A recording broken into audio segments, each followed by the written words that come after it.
संपूर्ण मंडला जिले में अवैध कॉलोनियों का खेल बेखौफ जारी है। नियमों को ताक पर रखकर कृषि भूमि पर कथित तौर पर धड़ल्ले से प्लॉटिंग की जा रही है, जबकि जिम्मेदार विभागों की भूमिका पर गंभीर सवाल उठ रहे हैं। आरोप है कि कार्रवाई के नाम पर सिर्फ खानापूर्ति हो रही है और अवैध निर्माण लगातार बढ़ते जा रहे हैं।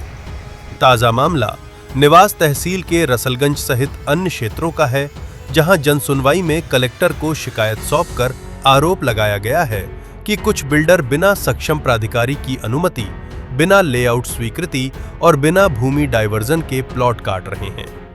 शिकायत में यह भी कहा गया है कि लोगों से लाखों रुपए लेकर ऐसी कॉलोनियां बसाई जा रही हैं, जहां सड़क, नाली, बिजली और अन्य मूलभूत सुविधाएं तक उपलब्ध नहीं है।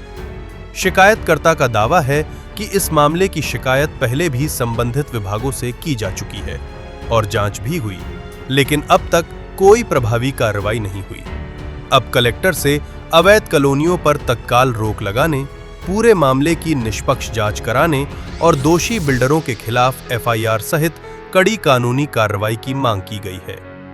अब सबसे बड़ा सवाल यही है, क्या प्रशासन अवैध कॉलोनियों के इस कथित खेल पर लगाम लगाएगा या फिर जिम्मेदार विभागों की चुप्पी यूं ही बनी रहेगी? महिष्मती लाइव के लिए मंडला से दीपक जाट की रिपोर्ट। नरेंद्र कुमार रैदास है। मैं मंडला जिले तहसील निवास का निवासी हूं। वहां पे कुछ बिल्डरों के द्वारा अवैध रूप से प्लाटिंग काटकर बेची जा रही है, जिसकी शिकायत मैंने 2025 में 30/5/2025 को लिखित शिकायत दिया। कलेक्टर महोदय के यहाँ भी दिया, एसडीएम महोदय के यहाँ भी दिया, जिसमें पूर्णतः रोक लगाई गई रजिस्ट्री और नामांतरण में। उसके बाद भी नामांतरण हो रहे हैं, मकान निर्माण में भी कार्य चालू है। कोई कागज़ में रोक लगी है पर नियम पे मकान निर्माण चालू है। कोई भी प्रकार की मूलभूत सुविधा नहीं है। पटवारी रिपोर्ट आई है, पटवारी रिपोर्ट में स्पष्ट उल्लेख है, ये पटवारी रिपोर्ट है, इसमें स्पष्ट उल्लेख है कि वहाँ पे कोई भी प्रकार की मूलभूत सुविधा नहीं है। कृषि भूमि का अवैध रूप से बेचा गया है। और उसके बाद आरआई रिपोर्ट भी आई है, ये रखी हुई है, इसमें भी स्पष्ट रूप से उल्लेख है कि वहाँ पर कोई भी लीगल काम नहीं है। उसके बाद भी प्रशासन आज दिनांक तक कोई कार्रवाई नहीं कर रही है। उसमें बहुत तरीके से अवैध रूप से कार्य चल रहे हैं। जी हाँ, उसकी कॉपी भी है।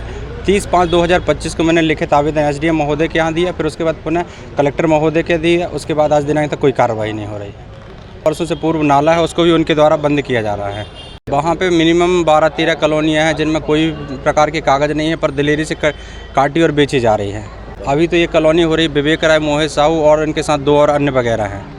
प्रशासन से जो उम्मीद करते हैं, अगर इनके खिलाफ अगर कोई कागजी कार्रवाई नहीं हो पा रही है तो इनके खिलाफ मामला दर्ज करें और अवैध कॉलोनी घोषित करें।